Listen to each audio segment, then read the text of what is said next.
আজকে আমি ইঁচড়ের ডালনা তৈরি করছি, তাই তোমাদের কাছে শেয়ার করলাম। এটা আমি সিদ্ধ করে নিয়েছি কেটে কুটে, আলু আর ইঁচড়টা। এবার আমি তেলে দেব। এদিকে কড়াই বসিয়েছি, কড়াইতে তেল গরম করতে দিয়েছি, তেলটা গরম হোক। তেল গরম হয়ে গেছে, আমার ইঁচড় আর আলুটা আগে ভেজে নেবো একটু।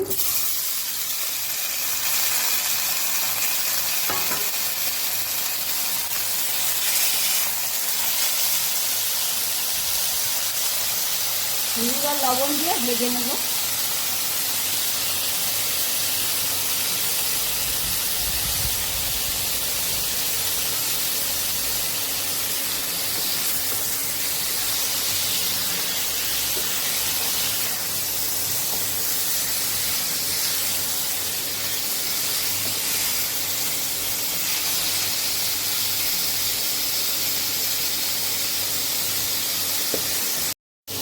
ভাজা হয়ে গেছে, আমি এটা নামিয়ে নেব।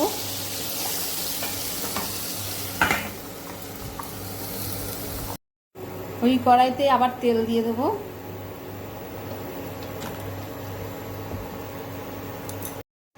তেলটা গরম হয়ে গেছে, এবার ওর মধ্যে পেঁয়াজ দিয়ে দেবো।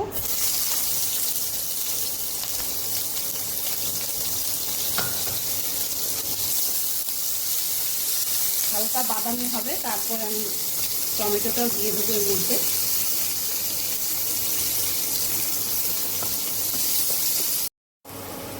পেঁয়াজটা বাদামি হয়ে গেছে, আমি এবার টমেটোটাও দিয়ে দেবো। টমেটোটাও কিছুক্ষণ ভেজে নেব।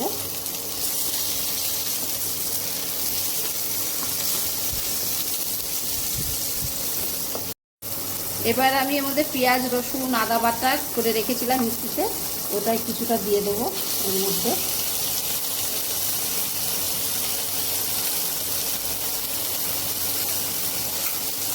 দিয়ে ভালো করে যতক্ষণ না কাঁচা গন্ধটা যাবে ততক্ষণ ভেজে নেব। আর এর মধ্যে একটু হলুদ, লবণ, পেঁয়াজ দিয়ে দিই। হলুদ, জিরের গুঁড়ো, লঙ্কার গুঁড়ো। বেশি ঝাল খাবো না, ওই জন্য অল্প করে দিলাম, যে যেরকম ঝাল খাও দিও।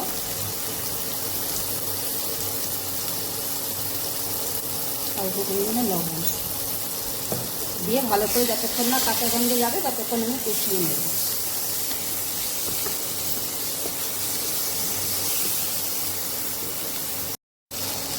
আমি মশলাটা খুব ভালো করে কষিয়ে নিয়েছি, এবার আমি ইঁচড়টা দিয়ে দেবো। দিয়েও কিছুক্ষণ কষিয়ে আমি জল দিয়ে দেবো। বেশিক্ষণ নাড়ানো যাবে না, যেহেতু সিদ্ধ করা ঘেটে যাবে।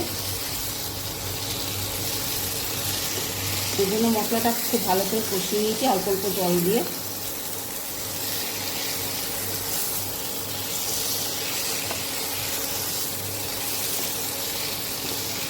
এবার আমি জল দিয়ে দেবো।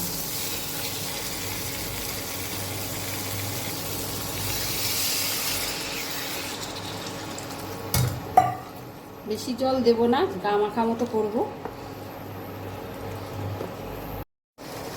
ব্যালেন্সের জন্য একটু চিনি দিয়ে দেবো।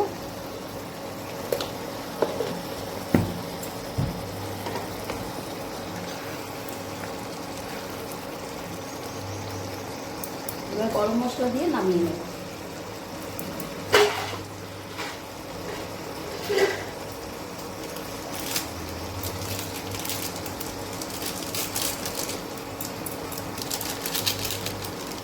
দিয়ে এবার নামিয়ে নেব আমি।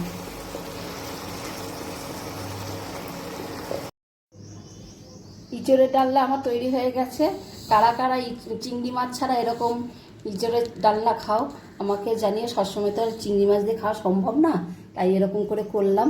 তা কার কার কীরকম লাগলো আমি জানিয়ে।